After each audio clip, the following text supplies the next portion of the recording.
1 Corinthiens chapitre 2. Oui, 1 Corinthiens chapitre 2, dit-il, en effet. Et lorsque je suis venu chez vous, frères, je ne suis pas venu avec une supériorité de langage ou de sagesse. Je vous annonce le témoignage de Dieu, car je n'ai pas eu la pensée de savoir parmi vous autre chose que Jésus-Christ, et Jésus-Christ crucifié, notre Seigneur et Sauveur, le Fils unique de Dieu. Amen. Amen. J'étais avec vous dans la faiblesse, dans le tremblement et dans la crainte. Et mon message et ma prédication ne consistaient pas en paroles persuasives de sagesse, mais en démonstration de sagesse. Afin que votre foi ne repose pas sur la sagesse des hommes, mais sur la puissance de Dieu. Saint-Esprit, nous te souhaitons la bienvenue et nous te remercions au nom de Jésus. Amen. Cependant, nous prêchons une sagesse parmi les parfaits. Sagesse qui n'est ni de ce monde, ni de ce siècle, mais qui vient de Dieu, dans un profond mystère. Vous savez, la principale chose essentielle que je veux que vous reteniez de cette période, c'est que la sagesse est souvent cachée et véritablement mystérieuse. Si vous pensez que ce sera clair, ce ne sera absolument pas comme ça. C'est la volonté souveraine de Dieu, la puissance infinie de Dieu, le plan divin de Dieu. Ce n'est pas clair. Et donc, si vous, ce ne sera pas logique. Si c'est ce que vous cherchez, vous allez passer à côté du grand dessein de Dieu pour votre vie. La volonté de Dieu est mystérieuse. C'est la sagesse de Dieu qui est supérieure à votre façon de penser. Elle est mystérieuse, elle est cachée. Et hier, je vous expliquais l'histoire de l'homme qui possédait beaucoup de biens, qui est venu voir Jésus. Et Jésus a caché à cet homme le fait qu'il allait lui donner plus de terre qu'il n'en avait, plus de maisons qu'il n'en avait, et plus de frères qu'il n'en avait eu. Parce que, honnêtement, il y a beaucoup de gens riches qui vivent seuls dans leur maison, et ils sont seuls. Leurs familles les ont divorcés. Ils ne sont plus avec qui que ce soit. Jésus-Christ n'a donc pas laissé savoir à cet homme riche qu'il y avait en réalité une très grande et précieuse bénédiction, bien plus grande et significative que celle qu'il pensait avoir, une bénédiction véritablement divine. Et aussi dans l'éternité. C'est la sagesse cachée de Dieu. Amen. Et c'est pourquoi Paul dit que nous parlons de la sagesse de Dieu. Mais nous acceptons qu'elle soit dans un mystère. Amen. La sagesse cachée que Dieu a prédestinée avant les siècles pour notre gloire. La sagesse qu'aucun des dirigeants de ce siècle, ni des princes de ce monde, n'a comprise. S'il l'avait compris, il n'aurait pas crucifié le Seigneur de gloire. Amen. Parce qu'en crucifiant le Seigneur de gloire, ils lui ont véritablement donné beaucoup d'honneur, de richesse, de puissance et de gloire éternelle. Comme cela est écrit, des choses que l'œil n'a pas encore vues, que l'oreille n'a pas encore entendues, qui ne sont pas encore montées au plus profond cœur de l'homme. Tout ce que Dieu a merveilleusement préparé pour ceux qui l'aiment sincèrement, mais à nous, Dieu l'a pleinement révélé à travers son esprit. Car l'esprit sonde toutes choses, même les plus profondes. Donc, suivons attentivement le Saint-Esprit à travers les pages sombres. Des saisons difficiles de faible visibilité, où la lumière divine est essentielle et guide nos pas avec sagesse. Amen vous aidera à faire l'expérience de quelque chose que l'œil n'a pas vu et que l'oreille n'a pas entendu. Et cela ne l'a pas été. Tu n'as même pas imaginé à quel point la vie peut être différente. Je me souviens quand j'ai rencontré ma femme à Légon il y a quelques années passées. Et ce qui s'est précisément passé, c'est qu'elle était en fait la colocataire de quelqu'un qui était un ami proche de quelqu'un d'autre qui, par une heureuse coïncidence, était également un très bon ami à moi. Donc, en rendant visite à mon ami proche, j'ai eu l'occasion de rencontrer son ami, qui s'avérait être l'ami d'une de ses colocataires ou quelque chose de similaire à cette connexion un peu complexe. Il y avait une connexion. Bref, je l'ai finalement rencontré. Et puis, je me souviens très bien qu'un jour, alors que je marchais tranquillement quelque part sur le vaste campus universitaire, je l'ai croisée, tu sais, par pur hasard. Et puis, elle m'a souri. Elle a dit, oh bonjour.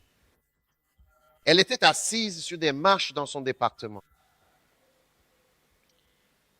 Et comme elle m'a dit bonjour, je lui ai répondu bonjour. Quand je suis revenu dans ma chambre, je ne me souvenais plus de son nom. Alors je me suis contenté de lui dire bonjour sans mentionner son nom. J'ai juste discuté bonjour, comment ça va et tout ça. Donc, quand je suis revenu dans ma chambre, j'ai demandé à mon colocataire et chapelle, j'ai rencontré cette sœur.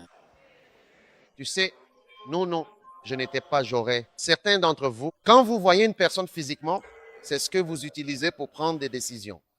Avoir une mentalité charnelle, c'est la mort. Vous savez, ce n'est absolument pas de cela que je parle. Ce n'est pas du tout de cette chose-là que je parle.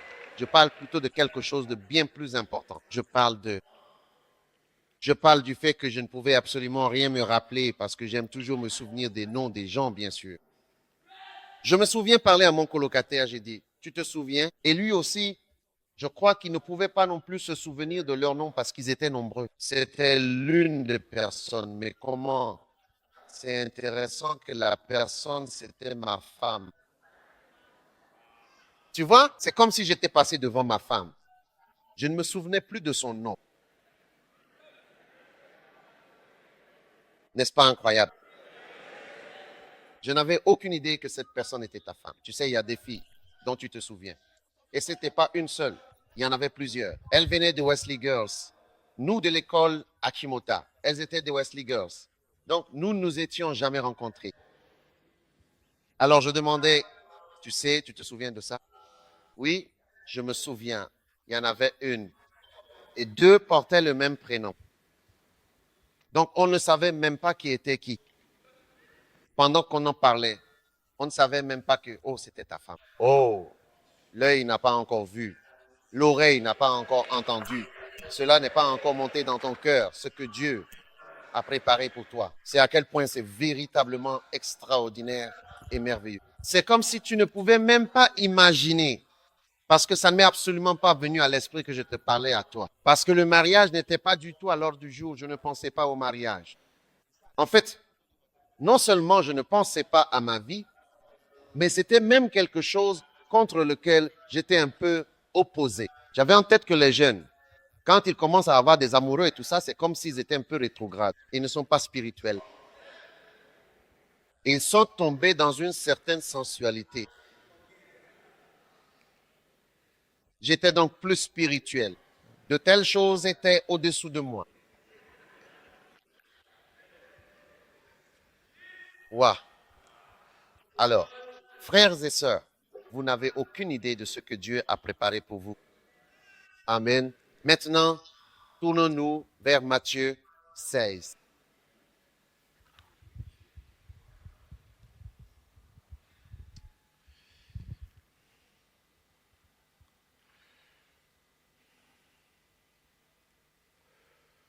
Et aujourd'hui, j'ai une question simple pour vous. Dois-je te poser la question? D'accord. Alors Jésus dit à ses disciples, si quelqu'un veut véritablement venir après moi, qu'il renonce à lui-même, qu'il se charge de sa croix et qu'il me suive fidèlement et avec dévouement. Amen. Car quiconque voudra véritablement et pleinement tenter de sauver sa vie, la perdra. Et quiconque perdra sa propre vie à cause de moi, la retrouvera pleinement et éternellement. Amen. Tournez-vous avec moi, s'il vous plaît, vers le livre de Matthieu, spécifiquement le chapitre 10. Oui, Matthieu chapitre 10. Et nous allons lire jusqu'en bas où Jésus s'adresse directement à ses disciples, en commençant par le verset 34.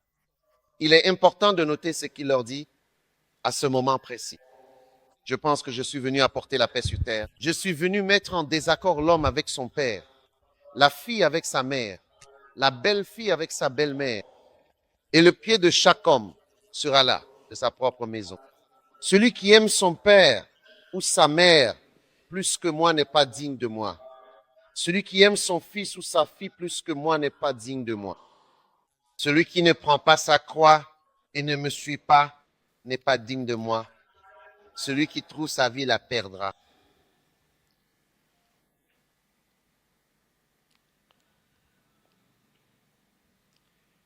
Et le mot trouver signifie tomber sur quelque chose après l'avoir cherché. Donc, en d'autres termes, si tu cherches ta vie, cela signifie trouver en s'interrogeant, découvrir. Es-tu là? Donc, si vous découvrez votre vie, si vous cherchez à trouver votre vie, vous la perdrez. Et celui qui perdra sa vie à cause de moi la retrouvera. Waouh! Alors, frères et sœurs, la réalité est que nous sommes censés perdre quelque chose. Alors, ma question pour vous aujourd'hui est, qu'avez-vous perdu? Qu'as-tu perdu? Ou qu'est-ce que tu perds? Qu'est-ce que tu perds?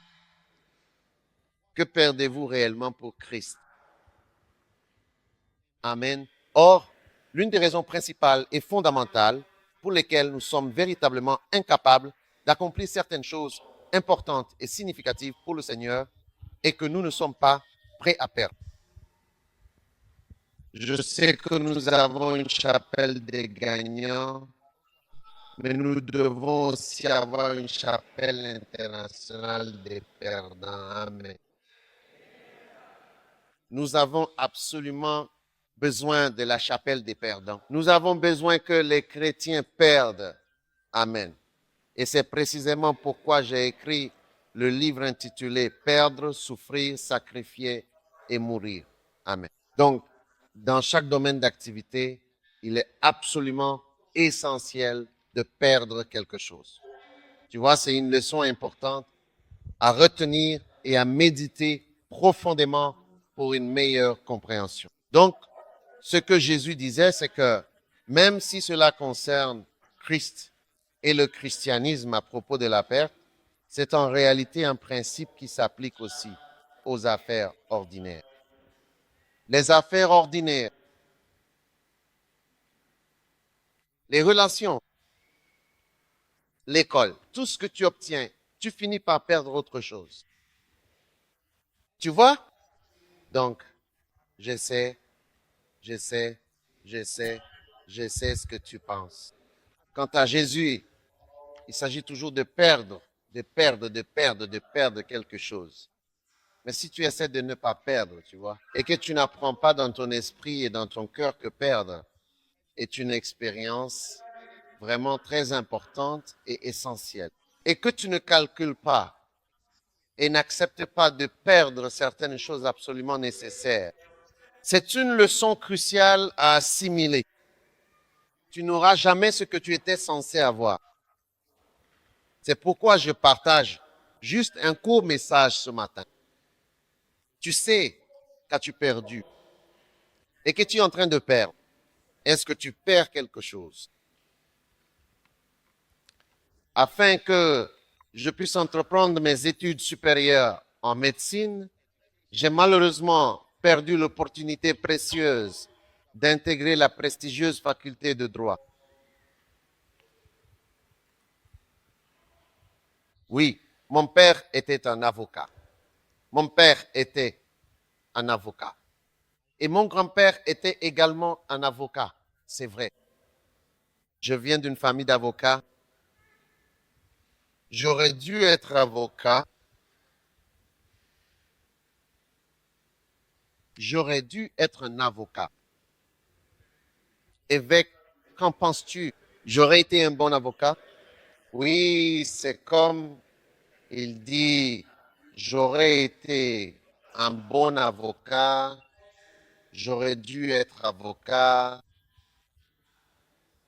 Mais pour faire médecine, j'ai perdu ça parce que j'ai passé 7 ans à l'école. Donc, j'ai perdu ma faculté de droit. J'ai sacrifié la faculté de droit. Waouh! Est-ce que je n'ai pas perdu quelque chose? Et j'ai aussi perdu mon MIE en administration des affaires, mon diplôme universitaire en administration. L'autre filière que j'aurais pu potentiellement suivre, c'était l'administration, l'école d'administration à Legon. Mais j'ai malheureusement perdu cette opportunité précieuse parce que je faisais de l'anatomie en même temps. Et le bus nous emmenait de Legon à Calabre. Donc, quand l'école d'administration était en plein cours, moi, j'étais à Calabre en train de faire de l'anatomie, à découper des cadavres humains. J'ai malheureusement perdu ma chance de faire de l'administration maintenant, ce qui est un peu dommage, vraiment. Et c'est une situation que je regrette encore aujourd'hui. L'une des meilleures matières que j'ai essayé de retrouver et pour laquelle j'ai malheureusement perdu l'occasion, c'est l'histoire. L'histoire aussi. J'aurais dû avoir un très bon diplôme en histoire, mais je n'ai pas pu obtenir de diplôme en histoire, même pas au niveau A level. J'étais vraiment déçu. J'avais déjà perdu l'histoire parce que je devais faire physique, chimie et biologie pour aller en Amérique. Donc, j'ai commencé à perdre des choses dès la sixième, en fait dès la troisième, parce qu'en quatrième et en cinquième, à cette époque, nous avions le niveau O et le niveau A. Absolument aucun commentaire particulier sur ce que vous avez pu faire aujourd'hui. Mais j'ai dû choisir en troisième ce que j'allais faire. Et j'ai dû choisir 9 matières. Non, 8 matières, je crois que j'ai fait. J'ai fait 8 matières. Oui. Et j'ai fait physique, chimie, biologie. J'ai dû choisir entre la géographie et l'histoire. Donc, j'ai laissé tomber l'histoire et j'ai pris la géographie. Vous voyez? Donc, aujourd'hui, alors que je me tiens ici, je ne connais pas grand-chose à l'histoire, à part ce que j'apprends maintenant pour rattraper. Mais je l'ai perdu et je l'ai ensuite retrouvé. Ensuite, pour gagner ma femme comme bien-aimée, j'ai perdu tout un tas d'autres sœurs.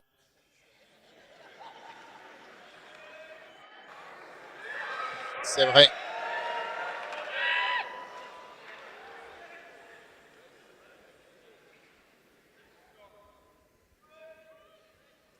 Pensez-vous que ma femme était la seule belle femme qui était en ville à cette époque? Non, pas du tout. Beaucoup de très belles filles et d'autres sœurs. Bon. Et j'avais aussi beaucoup de très bons amis, proches et sincères, avec qui je passais de merveilleux moments. J'avais beaucoup d'amis. J'étais un frère dans une communauté. J'avais toujours vraiment beaucoup d'amis. Oui. Et puis j'étais aussi berger. Oh, j'avais un mouton. Plus d'un mouton.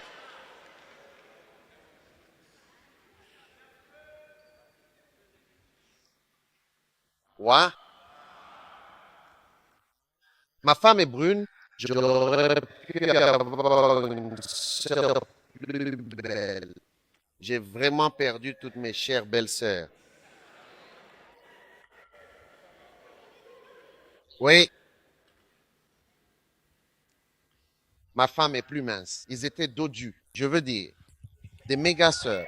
J'ai tout perdu. J'aurais pu en avoir quelques-uns.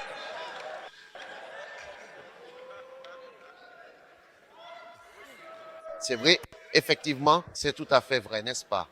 Tu vois, tu ne le sais même pas encore, vraiment. Dans la vie de tous les jours en général, que tu es en train de perdre quelque chose Ouais, c'est comme si ça faisait partie de la vie. Donc, c'est automatique. Alors, quand Jésus dit que tu dois perdre quelque chose, ça te paraît étrange. On dirait qu'il va se passer quelque chose de spécial, mais il ne se passe rien de spécial. C'est ce que tu fais même dans ta vie naturelle. Ouais, j'aurais pu épouser une belle femme quand j'ai choisi la fantaisie. J'ai perdu toutes les armes, mes proches. J'ai perdu tous mes proches. Ouais, toute la tribu a été perdue. Oui, il y avait beaucoup de sœurs métisses à mon époque.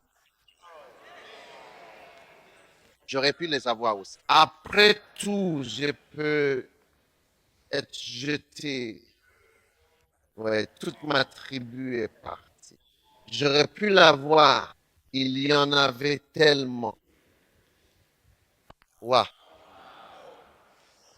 Et puis l'année d'après, à l'époque de ma femme, tous ceux qui sont venus l'année suivante, j'aurais pu avoir, oui, les plus frais.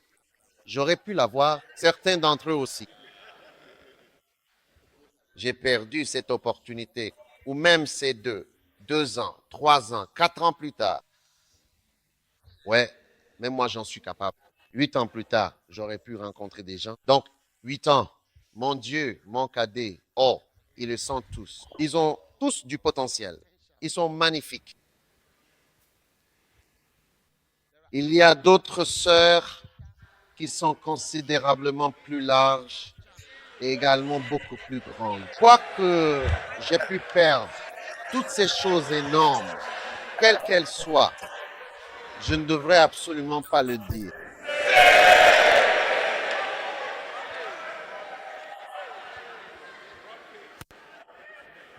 Broad Bay est le meilleur.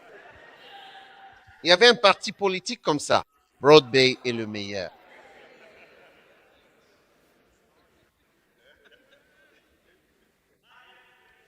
Ouah. Il y avait de belles filles qui portaient des lunettes. J'aurais pu en avoir aussi. Une personne sympa qui portait des lunettes. J'ai perdu toutes celles-là aussi. Toutes les charmantes filles suisses. Je les ai malheureusement perdues. Toutes les belles filles suisses ont été profondément aimées. J'ai perdu toute la nation, toute l'entière nation des filles.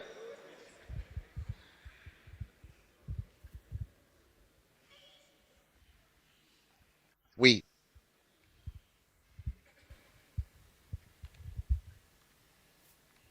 Tous les revenus que j'aurais pu tirer de mon entreprise, mon père était dans les affaires. Je continue son activité. Mon père avait le meilleur hôtel privé du Ghana, vraiment. À cette époque-là, oui, wow.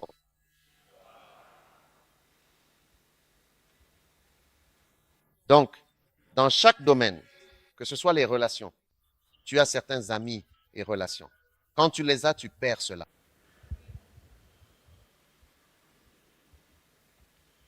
Quand j'ai rejoint Lighthouse, j'ai perdu l'opportunité d'être à la Central Gospel Church. Un homme de Dieu très bien, comme le docteur Otabel, j'aurais été dans son église. J'ai assisté à son église, enfin pas assisté, j'ai visité. J'aurais participé à un culte là-bas. Oui, quand j'ai rejoint Lighthouse, j'ai perdu la chance d'être dans une autre église. Ou tu ne le sais pas, hein? Oui, en rejoignant cette église, pendant que nous parlons, il y a des programmes qui se déroulent aujourd'hui en même temps. C'est aujourd'hui, jeudi. Ouais, pendant que je parle, ils ont, euh, comment ça s'appelle? En fait, des activités en cours. L'heure de Jéricho en ce moment, mais en étant ici, vous avez perdu l'opportunité d'être à Jéricho. R, chez Action et Destin. Le sommet se déroule également à Centrale. Est-ce cette semaine ou la semaine prochaine? La semaine prochaine. Oui. Et la croisade Banquille est aussi Donc, en étant ici, vous perdez l'opportunité d'être à cette croisade. Oui, vous perdez de grandes et importantes choses en choisissant quelque chose de spécifique.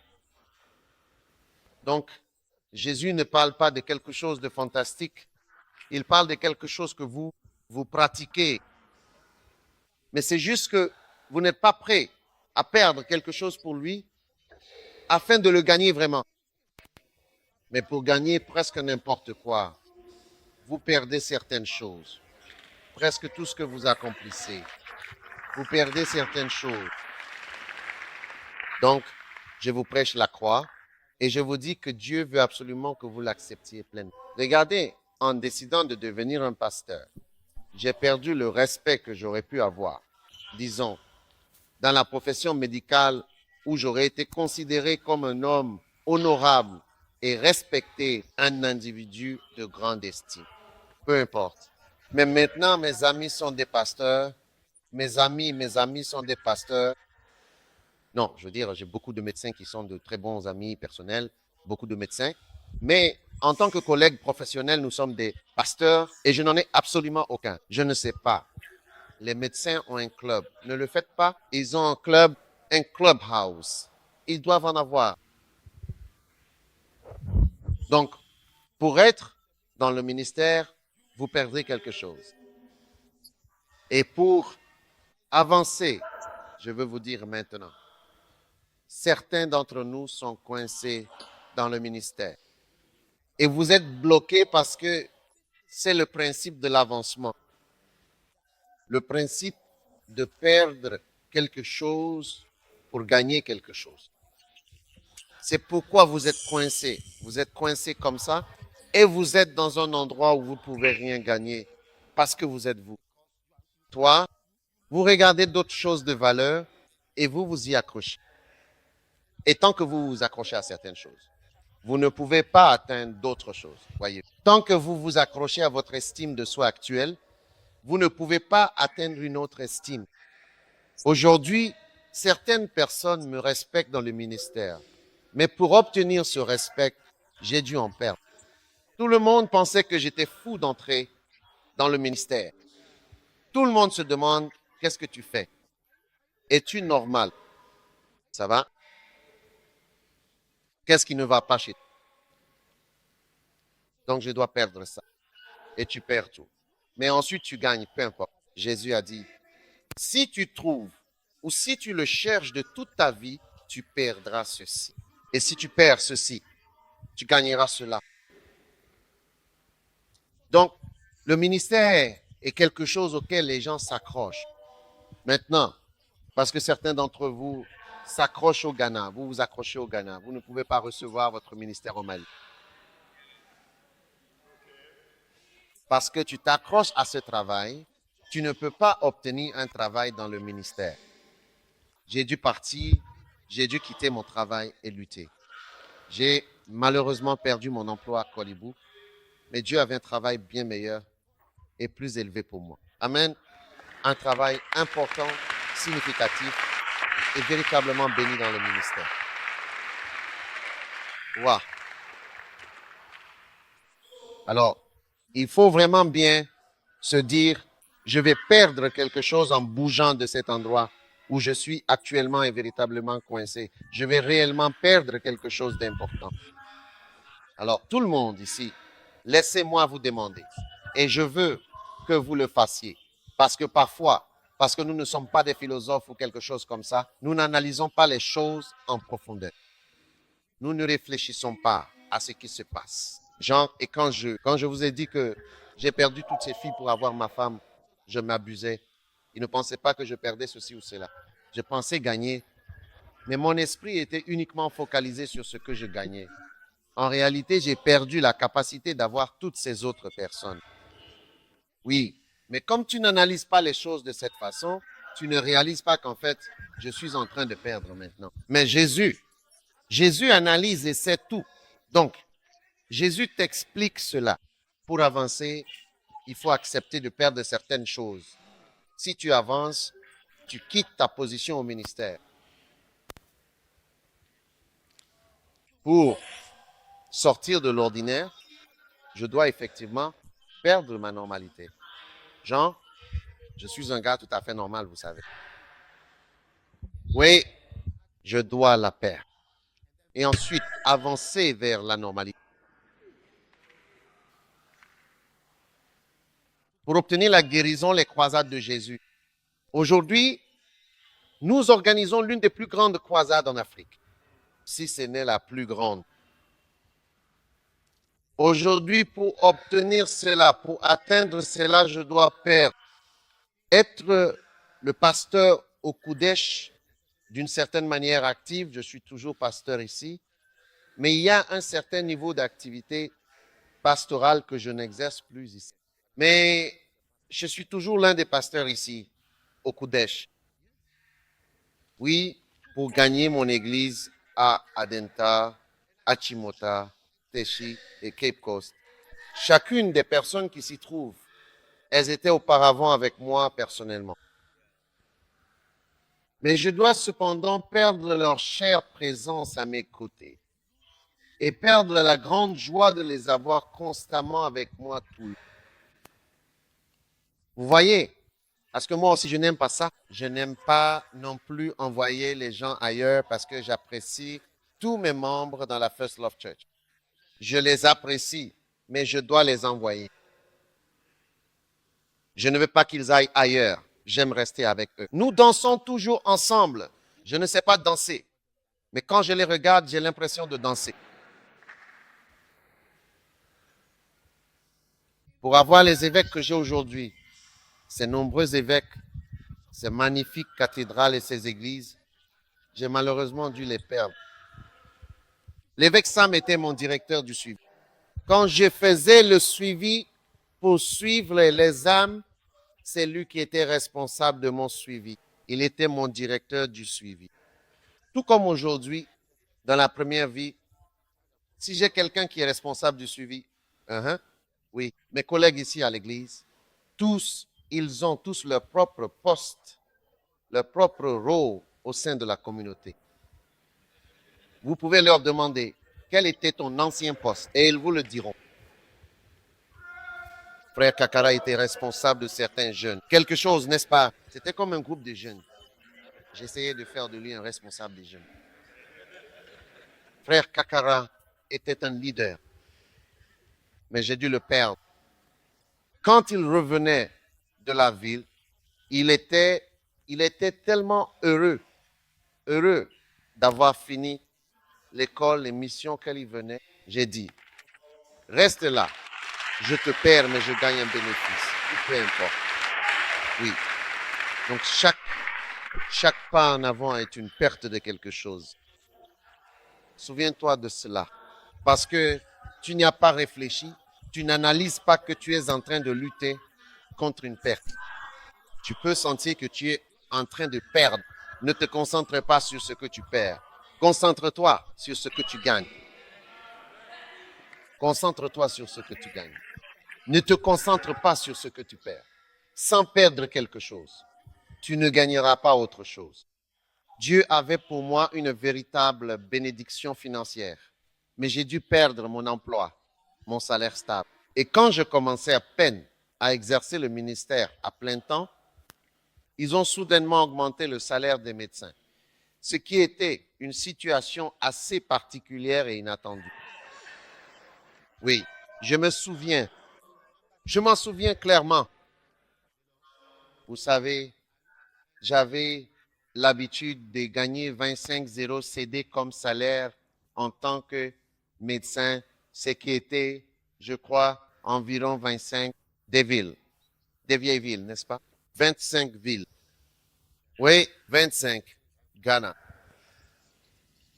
2 villes, 50 pesos, nouvelle ville du Ghana. Oui, mon salaire était de 25. Je m'en souviens car lorsque j'achetais de l'essence et tout, ça faisait environ 15 euros. Et puis d'autres choses.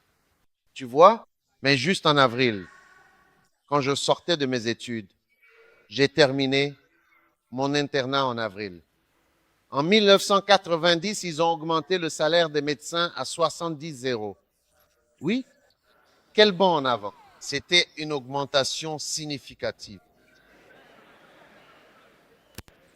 Et j'ai regardé les 70 000. Seigneur, si je pouvais juste avoir un mois de ça.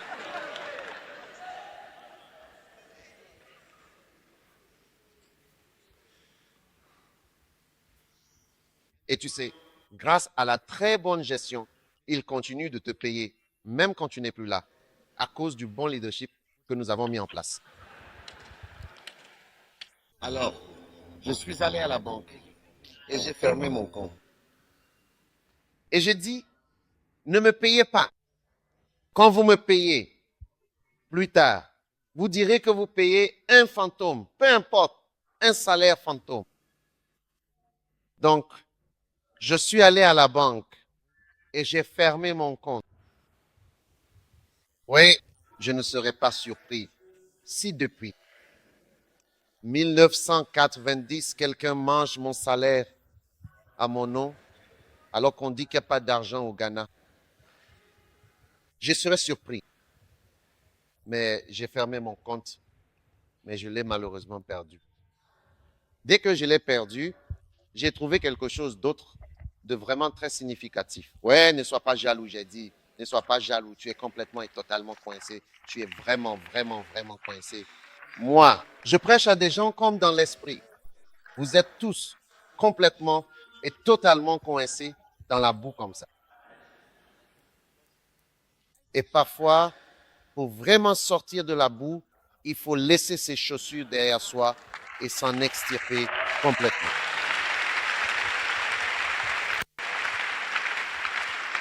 Écoute, si tu tombes dans l'eau et que tu vois que tu portes tes vêtements, ton costume, et que tu tombes dans l'eau et que tu es en train de te noyer, mon cher, il vaudrait mieux perdre ce costume et sortir de l'eau si c'est absolument ce qu'il faut faire. C'est pourquoi quand tu sors d'un avion, s'il y a un accident, ne prends pas de bagages, enlève tes chaussures, tout. N'essaie pas.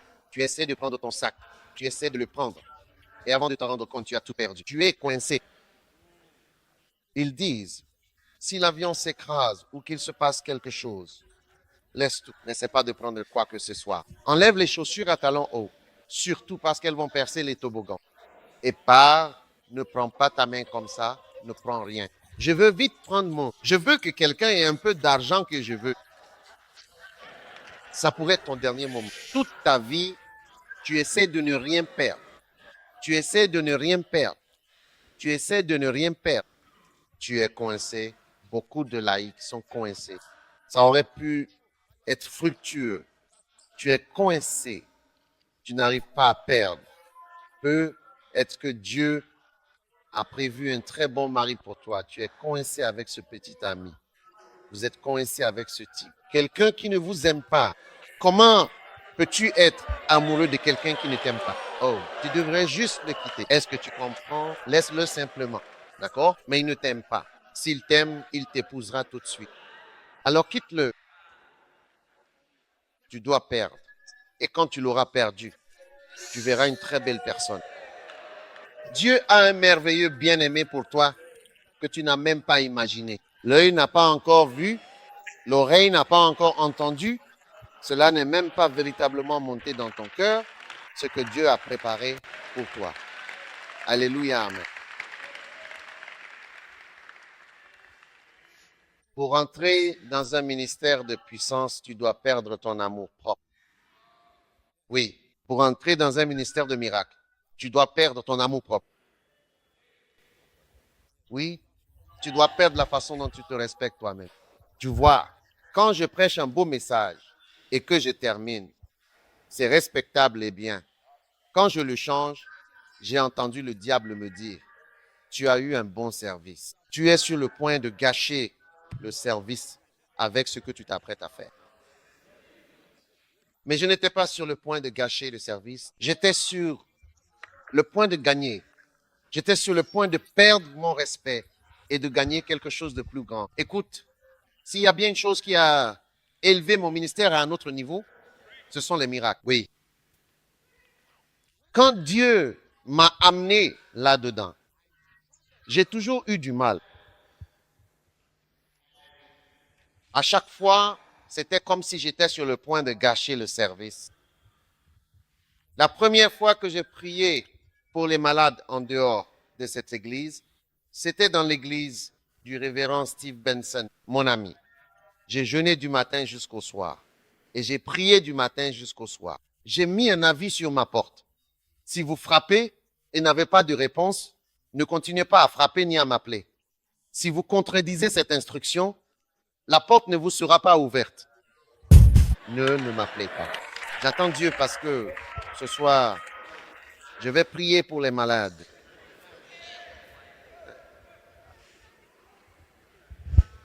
Et j'étais plein de tension. Alors, quand je suis allé dans son église et j'ai prêché un message très puissant, j'ai même prophétisé, et beaucoup de gens, c'était vraiment puissant. Mais je savais que je devais prier pour les malades, parce que je me dis, je dois le faire. J'étais bloqué en tant qu'enseignant. J'étais bloqué. Je suis bloqué en tant qu'enseignant, ouais. Mais il y a un autre endroit où aller. Tu vas remarquer quelque chose. Surtout l'une des choses que nous ne faisons pas, tu vois. J'analyse cela pour toi afin de t'aider à voir ce que tu perds. L'une d'elles, c'est le respect. Ce que les gens pensent de toi. Ou les gens qui se moquent de toi. Ils ont un petit sourire sur le visage. Ils savent ce que tu fais. Tu as fini. Nous attendons. Tu essaies d'être un faiseur de miracles. Je veux être vraiment bienveillant. Je veux être absolument cru. Tu vois, c'est pas comme ça de toute façon. Tu termines. Tu attends d'avoir complètement et totalement fini ce que tu fais, n'est-ce pas? Oui, tu es bloqué à cause du respect et de ce que quelqu'un pense de toi. Alors, quand tu acceptes de perdre cette chose, tu avances. Donc, je l'ai accepté et j'ai perdu ce respect de moi-même. Et j'ai prié pour le même Dieu. Et pendant que je priais, le diable a dit, regarde, ces gens ne sont pas les mêmes dans ton église. Les gens de l'église. Vous leur avez fait un lavage de cerveau pour qu'ils reçoivent des miracles. Mais ces gens-là, ils n'ont pas réussi à leur faire un lavage de cerveau. Vous venez d'arriver ici, mais il y a eu un miracle. Regarde ce miracle. Hier, je parlais du doigt que j'aurais aimé. Je m'en souviens, c'était clair. Et le gars à qui j'ai dit que je ne pouvais pas faire ça, je pourrais le faire. Mon Dieu, ça s'appelle le doigt sur la gâchette. C'est la condition que j'avais, ça s'appelle le doigt à gâchette. Pas 2 ou 3 miracles. C'est bon, mais j'étais coincé. Comment se débloquer de son emplacement? Toi, comment vas-tu te débloquer de cet endroit où tu es? Regarde depuis combien de temps tu es bloqué. Regarde depuis combien de temps tu es à ce même endroit. Comment vas-tu avancer? Tu penses qu'un ange va venir te prendre. Jésus t'a dit, comment tu trouveras ta vie, ta vocation, tes moyens? Tu perds ton respect. Je me souviens quand je suis allé chez mon ami, Moses Sono a dit, c'était la première fois que je sortais du Ghana. J'ai prié pour la cause. J'ai prêché sur un thème à Kazoo. C'était si puissant que toute l'église s'est levée et jusqu'à aujourd'hui, Moses Sono a. Ils ont une réunion à Kazoo, un nom populaire dans son église aujourd'hui. Ils se souviennent toujours de ce jour-là. Je suis venu là bas pour la première fois quand j'ai prêché sur Akazu. Ils se sont levés. Ils se sont levés pendant que je prêchais. Je marchais. Toute l'église était debout et ils applaudissaient. Et quand j'étais en train de finir, je me suis mis à penser, Seigneur, comment puis-je gâcher ce si beau culte? D'habitude, quand je prêche, les gens ne se lèvent pas pour applaudir. Regarde-les debout en train d'applaudir. Qu'est-ce que tu vas faire? Vous allez gâcher le service? Alors, j'ai décidé de le faire, je m'en fiche et je m'y suis lancé aujourd'hui alors que je fais des miracles. Quand nous voyons d'autres religions, parfois nous les voyons avec leur foulard, la tête pleine. Toute la croisade n'est qu'une autre religion. Ils ne sont venus que pour une seule chose, la guérison. Oui, la guérison, la guérison. Wow. Parce que personne n'a une maladie. Personne n'est contre la guérison. Peu importe ta religion, tu aimes être guéri.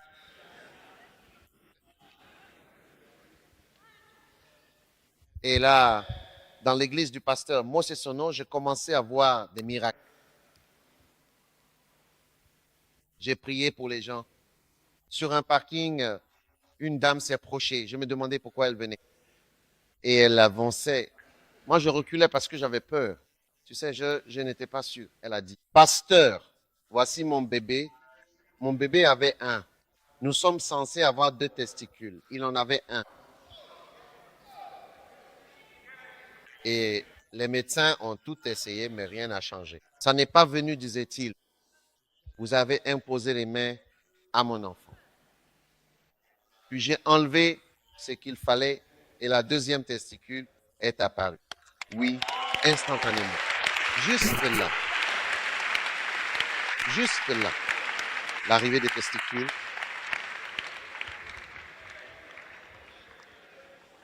Tu vois, bling, c'était bien là. Yeah! Je te parlais du patron. N'oublie pas. Tu vas rire et jouer. Il y a un endroit douloureux. Dieu le sait. Tu peux mentionner toutes les choses qui ne font pas mal. Mais Dieu connaît celle qui te fait souffrir. Et il te dit, c'est celle-là que je veux. C'est pour cette raison donc que je n'aime rien de façon excessive. Si tu aimes trop quelque chose, tu verras que Dieu dira, j'ai besoin de cela de ta part. Alors demande-toi, qu'es-tu prêt à perdre pour gagner? Perdre? Tu es bloqué? Tu n'es pas bloqué. Combien peuvent sentir que tu es bloqué? Oui, tu es bloqué. Beaucoup d'entre nous sont bloqués. Nous sommes coincés au même endroit. Regardez-moi, aujourd'hui, je fais des croisades. J'ai parcouru toute l'Afrique de l'Ouest. J'ai organisé des croisades, des miracles partout. Oh, j'ai perdu le Kodesh, mais je l'ai toujours envoyé. Je pensais l'avoir perdu, mais je l'ai encore. Chaque fois que je viens ici, je prêche comme si j'avais été ici toute l'année. Je me sens à l'aise ici. C'est mon église. On aurait dit que je perdais. Mais encore une fois, quand j'ai quitté l'église, quand j'ai arrêté, quand c'est mon anniversaire, avant, tu sais, Memphis m'envoyait des cadeaux. Et une fois, quelqu'un m'a même envoyé un caleçon. C'était vraiment inattendu. Tu sais, les membres de l'église t'offrent toutes sortes de cadeaux.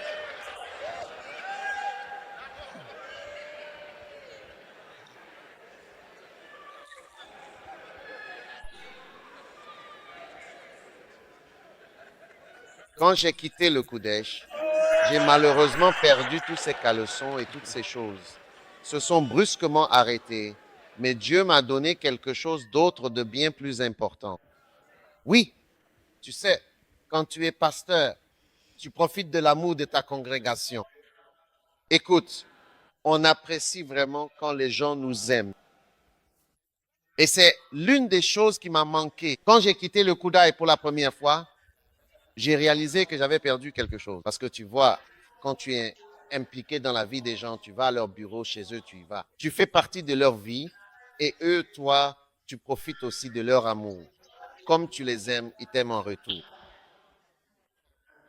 Cela fait partie du travail pastoral. Donc, je l'ai vraiment ressenti, c'est quelque chose que j'ai remarqué, ce sentiment que j'ai remarqué, c'est comme pastoralement. Donc le dimanche, parfois, je ne sais pas, même si je suis là, je ne le suis pas vraiment, parce que je veux que l'Église fonctionne sans moi. Je l'ai ressenti, puis j'ai soudainement commencé à avoir cet amour premier pour les gens, avec un amour encore plus fort. Un jour, je suis allé à l'église First Love Church. J'étais parti quelque part et je suis revenu. Et ils avaient fait une grande banderole. Je n'étais parti qu'un seul dimanche. Bienvenue à la maison. Bienvenue à la maison, papa. Ils avaient d'autres mots. Qu'est-ce que c'est? D'autres choses qu'ils disent, un autre genre de mots. Et je pensais à toutes ces années où j'ai été à Good Day. Je n'ai jamais eu de banderole qui disait bienvenue à la maison. Parfois, je voyage longtemps. Je reviens. Il n'y a pas de bienvenue. Je pourrais partir toute l'année. Personne ne dit bienvenue à la maison. C'est vrai. Donc, je pensais que je perdais de l'amour. Et en fait, j'en ai reçu encore plus. Oui. Je pensais que je perdais attention, amour. Je l'ai gagné. Encore, à d'autres moments. C'est pourquoi je dis, l'œil n'a pas vu, l'oreille n'a pas entendu ce que Dieu a préparé pour ceux qui peuvent connaître la sagesse cachée de la croix. Est-ce un travail? Est-ce un emploi? Est-ce de l'argent? Est-ce des frères? Est-ce des enfants? Est-ce des maisons? Est-ce des terres? Est-ce du respect? Est-ce l'estime de soi? Est-ce ce que quelqu'un pense de vous? Est-ce l'honneur? Vous n'avez absolument aucune idée de ce qui peut réellement arriver si vous acceptez simplement de perdre. Chaque fois que je parle de cela, je me souviens toujours de l'un de nos pasteurs, un pasteur qui est un missionnaire dévoué au Kenya. Je lui ai parlé de la mission, du ministère, mais il ne voulait pas y aller. Un jour, j'étais seul avec lui quelque part et je lui parlais à nouveau. Parce que je n'abandonne jamais. J'ai décidé de ne jamais abandonner si tu travailles pour Dieu. À l'âge de 91 à 93 ans, j'étais encore là. Tout comme je t'accueillerai encore à 91 ans, oui, je t'accueillerai encore à 91 ans. Pensons au cœur de notre Père, si juste est vrai. Il n'a jamais abandonné, il ne m'a jamais abandonné, ni toi non plus. Tu connais cette chanson. Tu connais cette chanson? Pensons au cœur de notre Père, si juste est vrai. Il n'a jamais abandonné, il ne m'a jamais abandonné. Pensons à notre Dieu d'amour et de miséricorde infinie. Il nous a lavés, plus blancs que la neige, pour l'éternité. Et offrons-lui notre amour et nos plus sincères louanges. Il est véritablement notre Sauveur et notre ami fidèle. Offrons-lui notre amour et nos louanges. Il est notre Sauveur et notre ami, notre cher ami. Pensons à notre Dieu, notre Sauveur et notre Roi. Celui qui a tout donné. Il a tout sacrifié. Pensons à l'homme qui a généreusement versé son sang précieux pour que nous puissions être ses amis fidèles jusqu'à la fin des temps. Et offrons-lui notre amour et nos louanges les plus sincères. Il est notre Sauveur et notre ami le plus cher. Offrons-lui notre amour et nos louanges. Il est notre Sauveur et notre ami. Il y a des moments où Dieu m'a dit, détends-toi et profite. J'ai remplacé quelque chose. Tout au long de ma vie, j'ai reçu des remplacements. Des remplacements pour ce que j'ai dû perdre. Alors j'ai dit à ce jeune homme, je lui ai dit à ce moment-là, frère, tu dois perdre quelque chose. Tu perdras quelque chose. Et il m'a dit que c'est cela qui a changé sa façon de penser dans son cœur. Aujourd'hui, il a une grande église au Kenya, a-t-il dit. Il a dit, j'ai compris que j'allais perdre quelque chose. Il n'y a aucun moyen d'avancer sans perdre quelque chose. C'est la révélation que tu dois recevoir. Il n'y a aucun moyen d'avancer avec Dieu sans perdre quelque chose. Tu peux essayer encore et encore, mais il n'y a pas d'autre moyen. Mais à la fin de la journée, qu'est-ce qui me rapprochera même de toi? C'est que nous nous asseyons ensemble et que nous discutions de ce que nous avons perdu. C'est pourquoi je n'aime pas que les gens viennent. Je n'encourage pas les gens à venir à plein temps quand leur travail ne marche pas. Parce que ce n'est pas que tu perds quelque chose, la chose ne fonctionne plus. C'est un échec. Tu as échoué. Tu as un échec professionnel, académique, dans tout. Alors maintenant, tu as vu que l'Église semble fonctionner. Donc tu essaies de transférer tes espoirs sur l'Église après avoir échoué ailleurs. Mais cela t'est aussi arrivé. L'Écriture dit que celui qui ne perdra pas sa vie, la perdra quand même. Celui qui essaie de la trouver, la perdra. C'est pas que tu es maudit, mais la Bible a dit. En essayant de trouver et d'obtenir cela, tu perds en réalité cette chose que tu essaies d'obtenir. Tu vas perdre quelque chose. Être ministère à plein temps, c'est pas seulement le salaire. Il y a aussi le respect. Il y a aussi l'honneur. C'est même pas une question de plein temps. Qui a dit, nous voulons te payer. Nous essayons même de réduire le nombre de personnes que nous payons. C'est toi qui donnes toute ta vie à Dieu. Personne ne cherche des gens à payer. Personne ne cherche des gens. Mais ce que j'ai constaté, c'est que même pour passer d'ici à là, il y a des gens qui veulent bouger.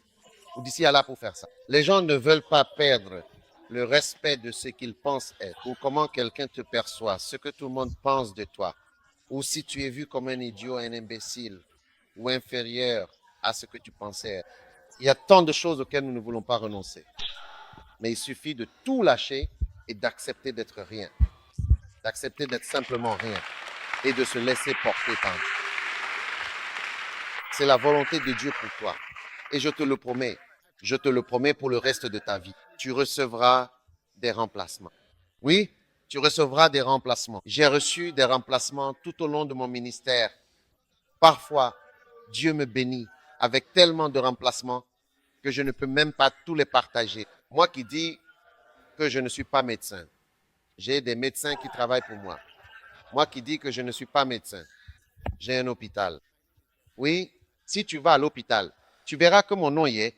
J'ai ma voiture garée à l'hôpital et j'ai ma clinique. Oui, je pensais que je n'étais plus médecin.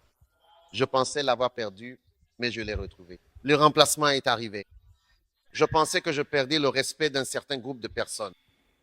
Beaucoup. D'autres personnes ont un substitut au respect. Attendez-vous à votre remplacement bientôt, attendez-le. Je vous promets un remplacement, mais le remplacement viendra du Seigneur. Amen. Aujourd'hui, vous êtes peu. Être dans un ministère à plein temps, mais vous êtes comme coincé à cet endroit à plein temps. Il y a vraiment autre chose à perdre. Oui, il y a encore autre chose à perdre. Oui.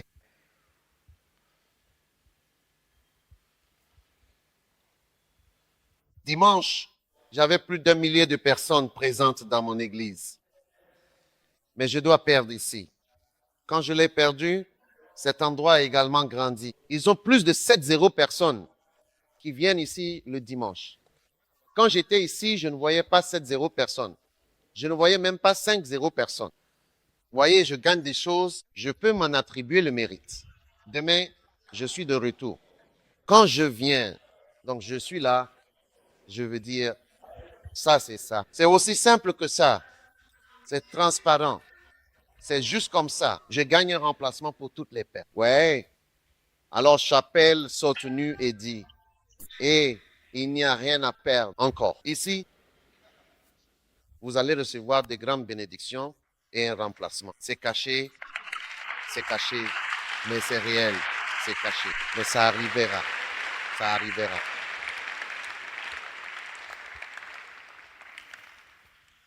L'une des raisons pour lesquelles les gens ne réussissent pas, c'est qu'ils ne communiquent pas. Vous voyez, quand l'homme est tombé, il pouvait parler aux animaux. C'est pourquoi nous sommes si surpris que l'homme ait été tenté en parlant à un serpent.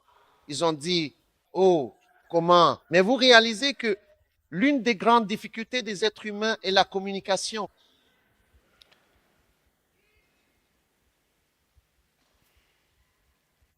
Nous ne parlons pas quand nous devrions parler. Quand je regarde les pasteurs et la mission, la différence entre ceux qui réussissent et ceux qui échouent, c'est leur capacité à établir des relations. C'est à dire qu'ils peuvent te parler. Il y a des gens qui inventent toujours des excuses. Tu dois t'asseoir au fond, t'asseoir loin. Tout cela, ce sont de très, très mauvaises choses. Cela fait absolument partie de la chute. Tout cela est vraiment mauvais. Il y a quelque chose qui ne va pas du tout. Et donc, dans notre culture, on ne parle pas à son père, peu importe. Dans notre culture, on ne le fait pas. Dans notre culture, on ne le fait pas. J'ai remarqué que tous les soi-disant gens discrets, il y a toujours quelque chose de bizarre chez eux. Tous les soi-disant gens discrets, il y a quelque chose qui ne va pas quelque part. Avec les années maintenant, j'ai compris. L'une des choses les plus évidentes, c'est ce rejet des problèmes. Le fait de ne pas en parler, ça ne fait pas partie de la solution. Cela ne sera pas admissible. Ça ne parle pas.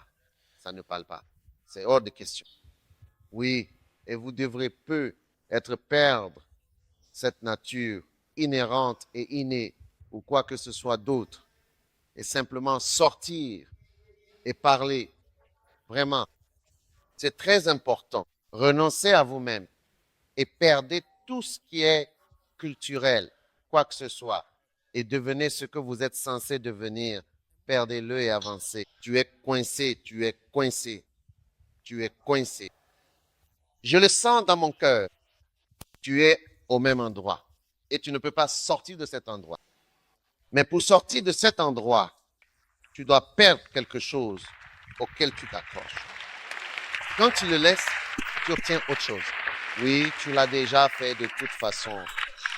Tu l'as déjà fait.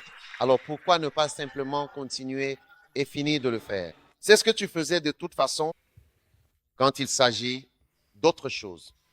Perdre, perdre et gagne. Oui, je ne regrette pas d'avoir suivi Jésus. Je ne le regrette pas. Je ne regrette pas. Dieu, donne-moi des frères. Voici mes frères. L'évêque Savior et l'évêque Big Daddy, l'évêque Eddie. Oui, avant, je n'avais que des amis métis. Des amis métis. Les blancs étaient mes amis. C'était mes amis. Même très récemment, effectivement, j'ai revu mon meilleur ami d'enfance.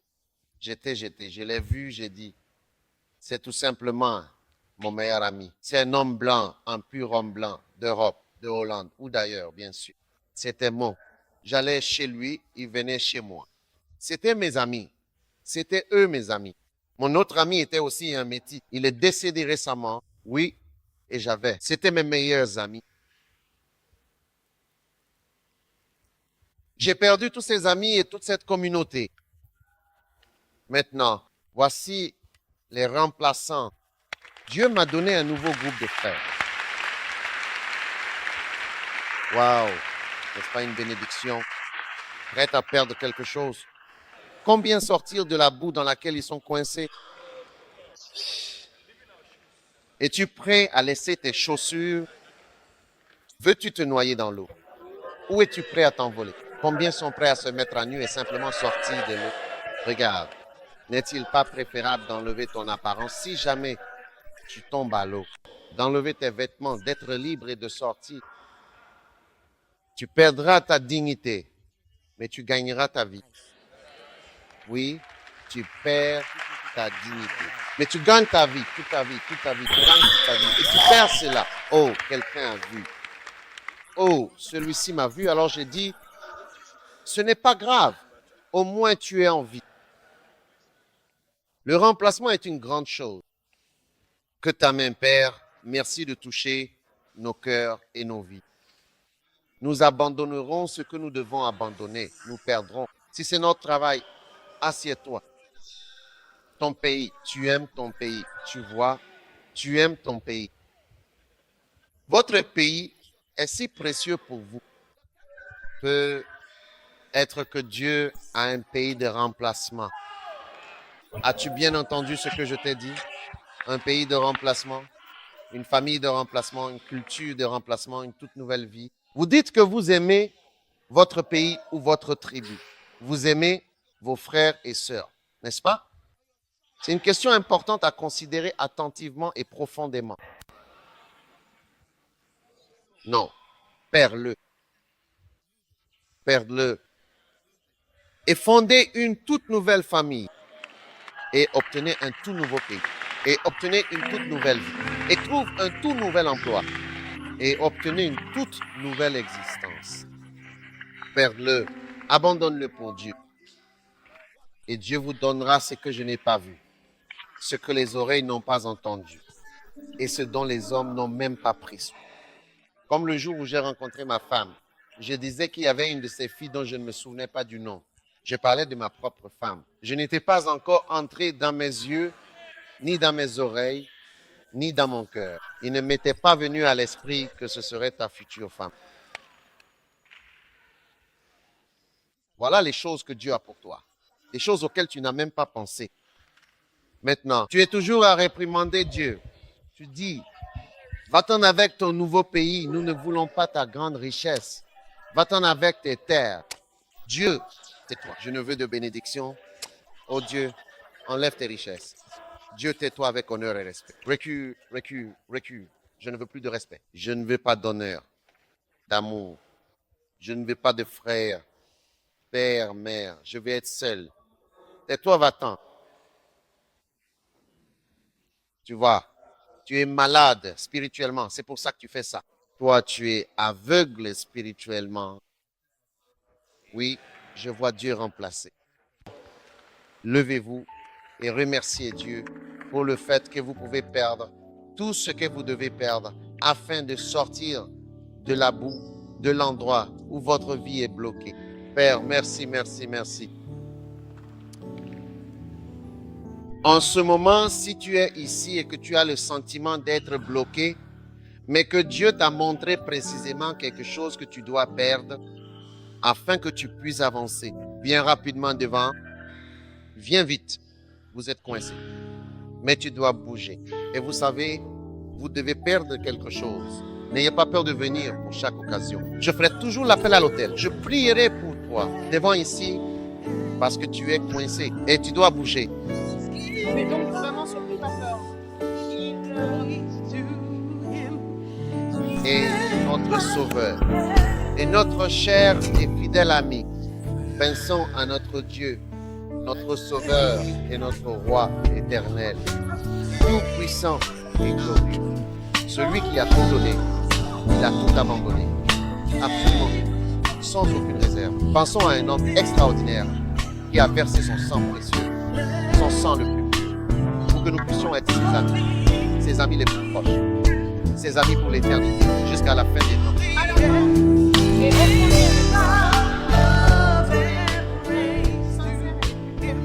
il est véritablement notre sauveur, bien-aimé, notre Dieu tout-puissant, digne de toute adoration et de pouvoir éternel. Offrons-lui son Il est notre sauveur miséricordieux et notre Dieu suprême, le seul et unique, digne de toute notre adoration et de toute notre reconnaissance infinie.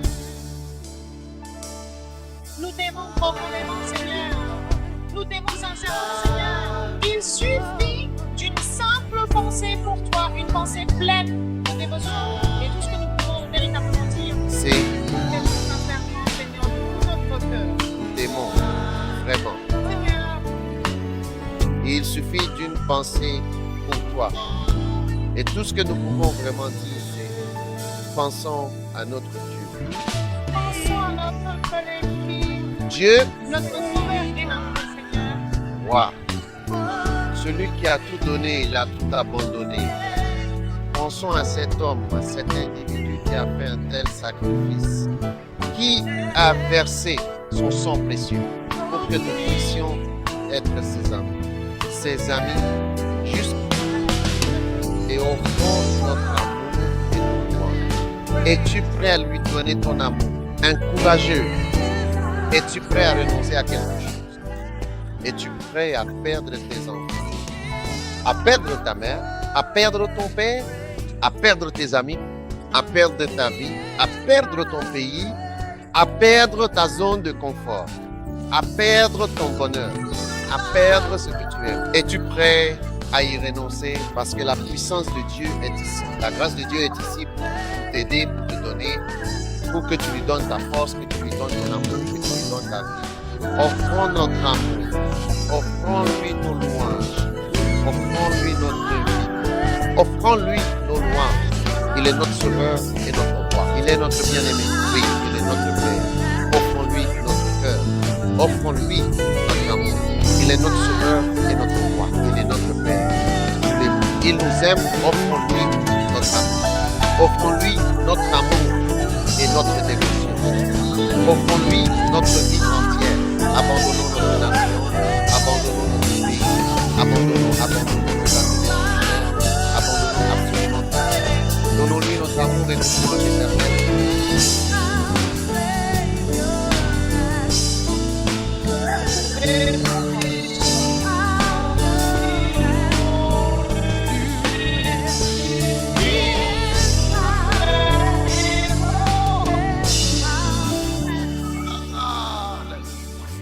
Réfléchissons À propos de notre Dieu. Pensons à notre collectif, notre sauveur et notre roi. Celui qui a tout donné, il a abandonné. Pensons à l'homme.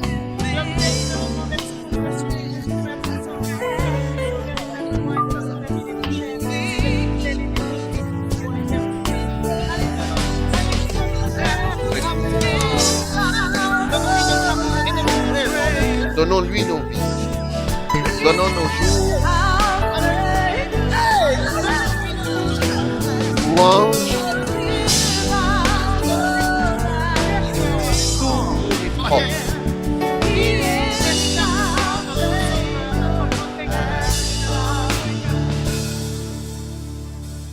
Pensons au cœur de notre Père, si droit, si vrai. Il ne nous a jamais abandonnés.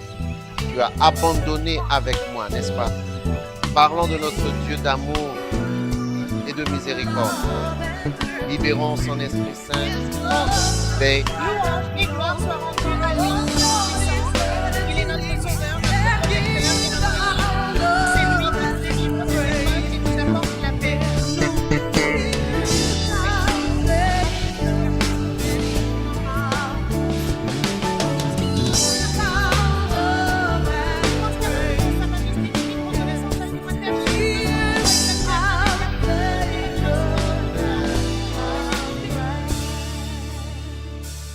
Wow.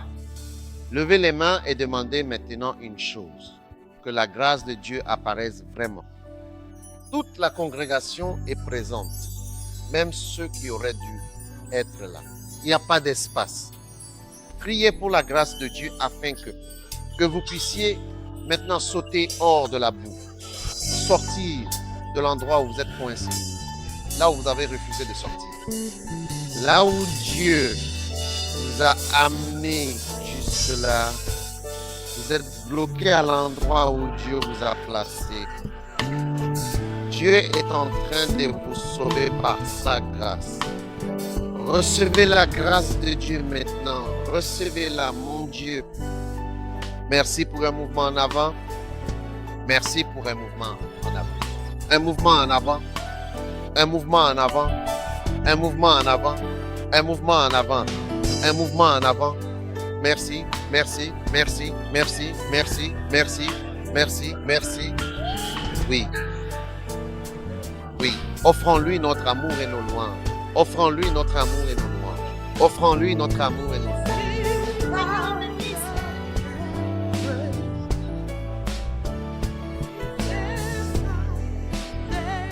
Que Dieu vous donne la force. Que la grâce de Dieu apparaisse dans votre vie. Que la grâce de Dieu apparaisse. Dans ta vie, oui. Que la grâce de Dieu apparaisse dans votre vie. La grâce de Dieu. La grâce de Dieu. La grâce de Dieu. La grâce de Dieu. Ça me revient. Mon Dieu. La grâce. La grâce. Recevez la grâce. Recevez-le. Recevoir The people. You know, the public.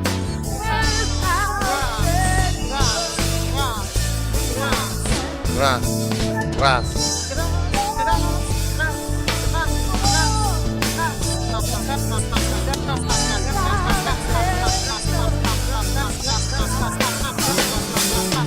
Recevez la grâce. Recevez la puissance.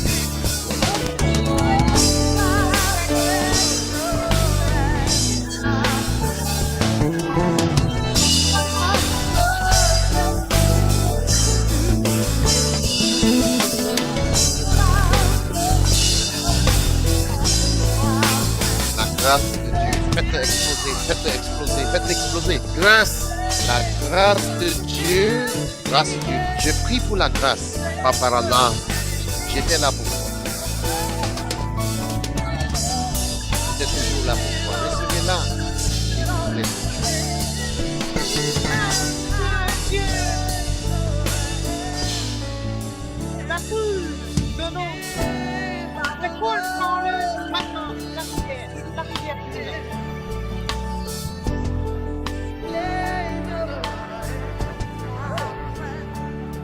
Grâce.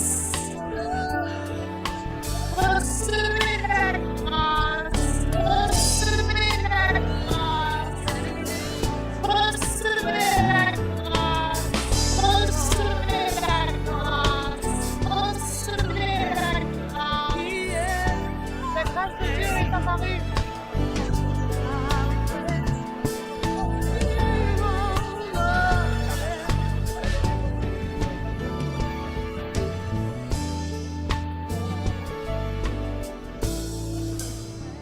Levez les mains, tout le monde. Tout le monde. Tout le monde. Recevez-le maintenant. Un. Deux. Reçois-le. Ça coule comme une rivière. Je vois une rivière de pétrole. Une rivière de pétrole. Je vois une rivière de pétrole. Je vois une rivière de pétrole couler. Recevez la grâce de Dieu. Recevez la grâce de Dieu. Recevez la grâce de Dieu. Je vois une rivière de pétrole. Je vois une rivière de pétrole. 3, reçois-le. Recevez en 3. Recevez en 3. 3, reçois-le. Reçois la rivière. Huile. Révérend de l'huile. Reçois la rivière d'huile. Reçois la rivière de grâce. Reçois la rivière.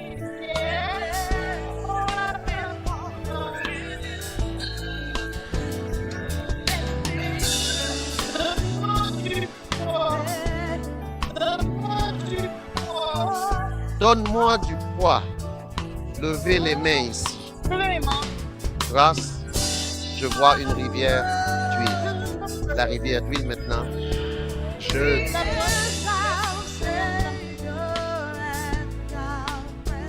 Jésus, merci. Merci pour ton amour. Reçois la grâce ici. Lève la main. Reçois-la maintenant au nom de Jésus. La puissance de Dieu vient sur toi. La puissance de Dieu.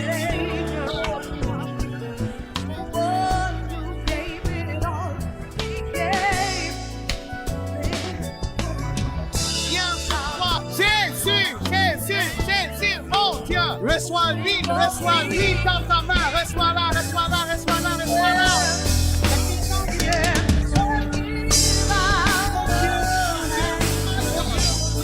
La puissance de Dieu. La puissance est sur Dieu.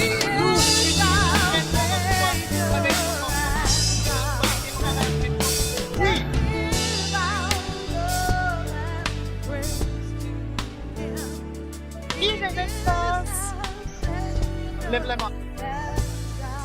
Levez vos mains. Levez vos mains vers le ciel. Pensons à votre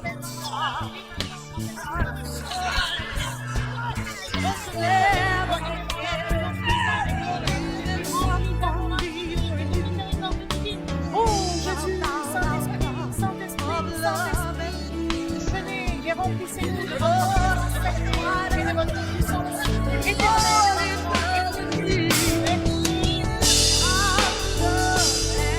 Merci pour ta grâce. Oui, mon Dieu.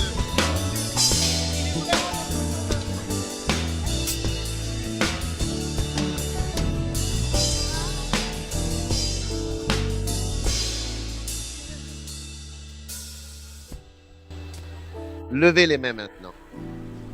Remerciez Dieu pour ce qu'il a fait pour vous. Que j'ai imposé les mains sur vous ou non, cela n'a pas d'importance. Remerciez simplement Dieu pour sa puissance, sa grâce.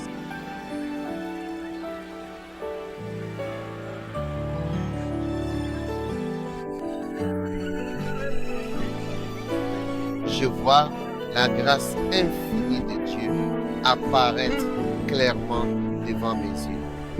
Je vois la grâce merveilleuse de Dieu se manifester pleinement. Nous te remercions sincèrement, Seigneur Tout-Puissant. Nous t'aimons profondément. Nous te louons avec ferveur au nom précieux de Jésus-Christ. Amen. Vous pouvez retourner à votre place doucement et calmement. Amenez-moi celui-là maintenant. Qui est-ce? S'il vous plaît. Amenez-le-moi.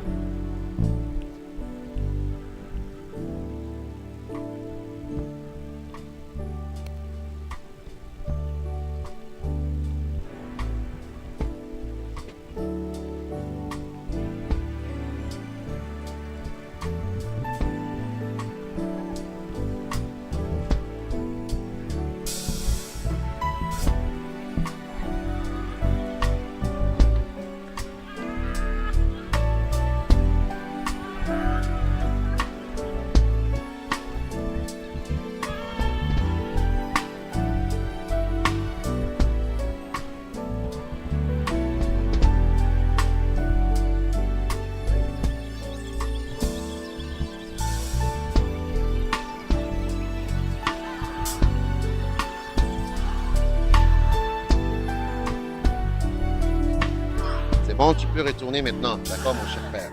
Je te remercie sincèrement pour ta merveilleuse guérison et pour tout ce que tu as fait. D'accord, d'accord. Merci beaucoup, Seigneur. Merci infiniment, Seigneur. Merci beaucoup, Jésus. Ceux-ci ont reçu une puissante dose de l'onction. Au nom de Jésus. Amen. Père, merci pour la capacité de disposer des choses et d'avancer.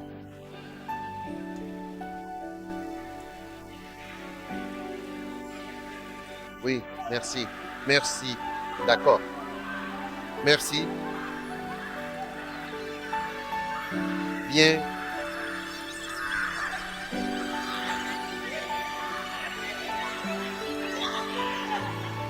Chut. D'accord, d'accord. D'accord, d'accord, d'accord, d'accord, d'accord, d'accord. Calmez, calmez. Laissez-les simplement tomber. Repos. Alléluia. Écoutez, la volonté de Dieu est mystérieuse, spirituelle et surnaturelle. Aujourd'hui, Dieu vous a dit comment sortir de la boue, simplement pour avancer. Tu te connais toi-même, alors fais-le. Et avance vers le prochain niveau, le ministère, et dans ta vie, quand tu dis que l'œil n'a pas vu, que l'oreille n'a pas entendu, c'est tellement, tellement vrai. Tu n'en avais aucune idée. La vie que Dieu avait en tête pour toi, si tu faisais sa volonté, et à chaque étape de l'avancement, il y a une perte de quelque chose. Oui, je peux bien vous dire, vous savez, certains d'entre vous pensent qu'ils savent beaucoup de choses, mais à cause de ce que je peux dire, je ne peux en dire que quelques-unes. Il y a tellement d'exemples que je ne peux pas donner, mais c'est le Saint-Esprit qui doit vous montrer, parce que je ne peux pas, même je ne peux pas l'écrire. Mais il y a beaucoup de choses que vous perdrez, mais vous obtenez un remplaçant. Oui, alors laissez-vous porter par le Seigneur, ouvrez-vous à lui, peu importe votre taille dans le ministère. Il y a toujours des pertes. Il y a toujours des pertes. Il y aura un remplacement surnaturel. Je n'y ai pas pensé. Peut être que je devrais juste laisser cela venir de Dieu. Tu n'y as pas pensé. Oui, que ce soit ton histoire. Au nom de Jésus. Amen.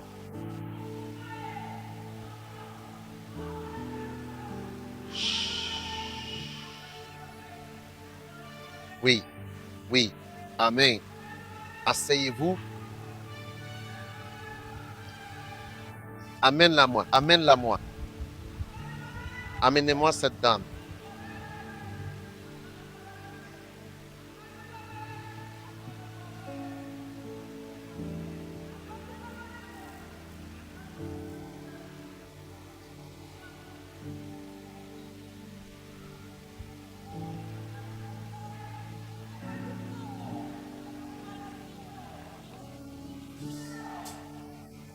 Cut.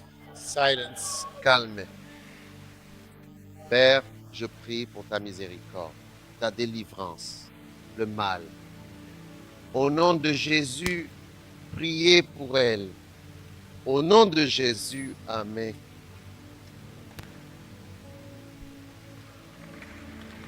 D'accord.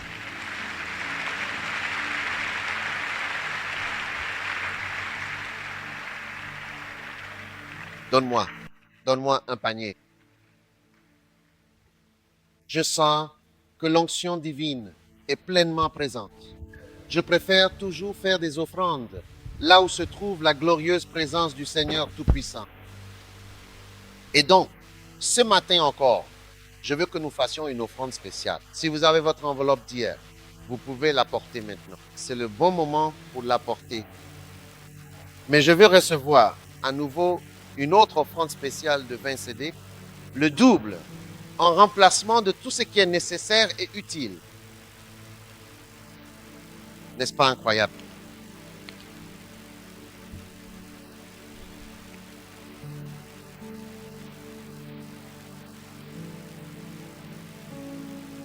Vous ne devinerez jamais ce que Dieu vous rendra. Oui, Dieu vous le rendra certainement. Il remplacera entièrement ce à quoi cela ressemblait, justement. Tu perds davantage et ton œil ne l'a pas vu. Tu peux en faire une chanson. Je ne l'ai pas vu. Je ne m'en suis pas soucié pour toi. Si c'est comme ça, alors c'est un remplacement. Si tu as pensé, alors ce n'est probablement pas un remplacement. Waouh! S'il vous plaît, sous l'onction, voici l'offrande spéciale de 20 cédis comme offrande spéciale. Si c'est 10, 50, 100, non, je veux dire 20, juste 20. Je sens, donnez-moi encore quelques paniers et mettez-les juste ici, mettez-les dedans. Je sens que cela sera une bénédiction pour vous. Pendant que l'huile est ici, la rivière coule, le puits bouillonne de dessous. Venez semer une offrande spéciale et significative de 20 cédis. Et soyez pleinement guéris dans le processus de cette bénédiction. J'ai dit, soyez guéris dans le processus.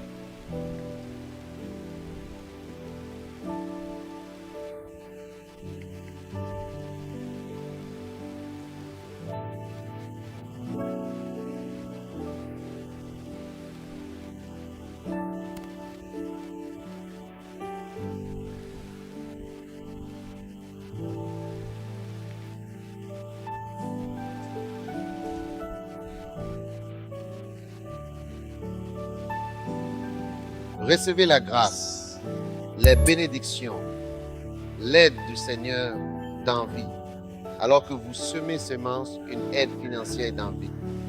Que Dieu vous aide et se souvienne puissamment de vous. Que vous soyez pleinement bénis et que vous soyez entièrement guéris. Quelle que soit la plaie, quelle que soit la difficulté, Père céleste, je te remercie sincèrement, Père. Je te remercie de tout mon cœur. Je te remercie infiniment pour tout ce que tu fais. Je te remercie. Oh, je t'aime, je te loue. 20 cités comme offrande spéciale. Je remercie simplement Dieu pour toutes les choses supplémentaires. Si vous avez votre enveloppe, vous pouvez l'apporter. Elle aussi, cela fait partie de nos offrandes spéciales.